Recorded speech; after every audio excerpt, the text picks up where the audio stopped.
ಆಕೆಯು ಶ್ರೀ ಗುರುಪಾದಗಳಿಗೆ ಪುನಃ ಪುನಃ ವಂದಿಸುತ್ತಾ, ಮಹಾತ್ಮರೇ, ಸತಿಯೇ ಪತಿಯೇ ದೈವವಲ್ಲವೇ? ಈ ವೈಧವ್ಯದ ಸ್ಥಿತಿಯು ಅತ್ಯಂತ ಹೀನಾಯವಾದದ್ದು. ಪತಿಯನ್ನು ಕಳೆದುಕೊಂಡ ನನಗೆ ಯಾವ ಬೋಧೆಯೂ ರುಚಿಸಲಾರದು. ಗುರುವರ್ಯ, ನಾನೇನು ಮಾಡಲಿ? ನಿಮ್ಮ ಪಾದ ಕಮಲಗಳನ್ನು ನಂಬಿದ್ದೇನೆ ಎಂದರು.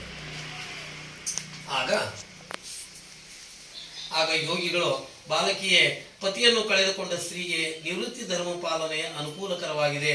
ಇಲ್ಲವಾದರೆ ಪತಿ ದೇಹದೊಂದಿಗೆ ಸಹಗಮನ ಮಾಡುವುದು ವಿಹಿತವೆನಿಸಿದೆ ಎಂದರು. ಆಗ ಅವಳು, ಗುರುದೇವ, ನನಗೆ ಮುಕ್ತಿಯನ್ನೇ ಕರುಣಿಸಿರಿ ಎಂದು ಕಣ್ಣೀರು ಸುರಿಸಿದರು. ಯೋಗಿ ವರ್ಯರು ಕೃಪಾಳುಗಳು. ಅವರು ಆಕೆಯನ್ನು ಕುರಿತು, ನೀನು ಶ್ರೀ ಗುರುವನ್ನು ಕಾಣಲು ಬಂದವಳಲ್ಲವೇ? ಇದು ಈ ಭಸ್ಮವನ್ನು ನಿನ್ನ ಪತಿಯ ಸರ್ವಾಂಗಗಳಿಗೆ ಲೇಪಿಸು. ಗುರುತೀರ್ಥವನ್ನು ಆತನ ಮೇಲೆ ಪ್ರೋಕ್ಷಿಸು.